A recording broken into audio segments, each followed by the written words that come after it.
Acts of the Apostles. Acts 18.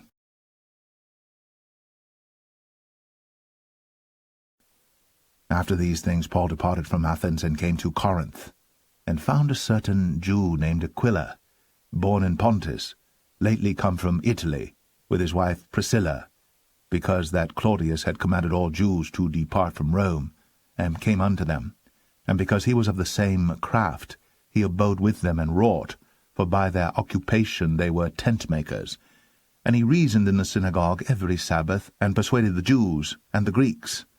And when Silas and Timotheus were come from Macedonia, Paul was pressed in the Spirit, and testified to the Jews that Jesus was Christ. And when they opposed themselves and blasphemed, he shook his raiment, and said unto them, Your blood be upon your own heads. I am clean. From henceforth I will go unto the Gentiles. And he departed thence, and entered into a certain man's house, named Justus, one that worshipped God, whose house joined hard to the synagogue. And Crispus, the chief ruler of the synagogue, believed on the Lord with all his house. And many of the Corinthians hearing believed, and were baptized. Then spake the Lord to Paul in the night by a vision, Be not afraid, but speak, and hold not thy peace. For I am with thee, and no man shall set on thee to hurt thee, for I have much people in this city. And he continued there 1 year and 6 months, teaching the word of God among them.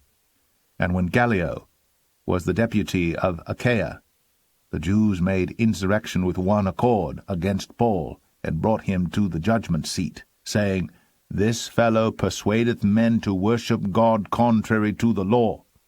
And when Paul was now about to open his mouth, Gallio said unto the Jews, If it were a matter of wrong or wicked lewdness, O ye Jews, reason would that I should bear with you. But if it be a question of words and names and of your law, look ye to it, for I will be no judge of such matters. And he drave them from the judgment seat. Then all the Greeks took Sosthenes, the chief ruler of the synagogue, and beat him before the judgment seat. And Gallio cared for none of those things. And Paul, after this, tarried there yet a good while, and then took his leave of the brethren, and sailed thence into Syria, and with him Priscilla and Aquila, having shorn his head in Cenchrea, for he had a vow. And he came to Ephesus, and left them there. But he himself entered into the synagogue, and reasoned with the Jews. When they desired him to tarry longer time with them, he consented not, but bade them farewell, saying, I must by all means keep this feast that cometh in Jerusalem, but I will return again unto you, if God will. And he sailed from Ephesus. And when he had landed at Caesarea, and gone up, and saluted the church, he went down to Antioch. And after he had spent some time there, he departed, and went over all the country of Galatia and Phrygia in order, strengthening all the disciples. And a certain Jew named Apollos, born at Alexandria, an eloquent man, and mighty in the Scriptures, came to Ephesus. This man was instructed in the way of the Lord, and being fervent in the Spirit, he spake and taught diligently the things of the Lord, knowing only the baptism of John.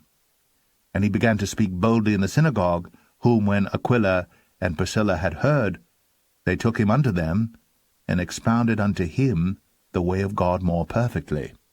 And when he was disposed to pass into Achaia, the brethren wrote, exhorting the disciples to receive him, who, when he was come, helped them much which had believed through grace. For he mightily convinced the Jews, and that publicly, showing by the Scriptures that Jesus was Christ.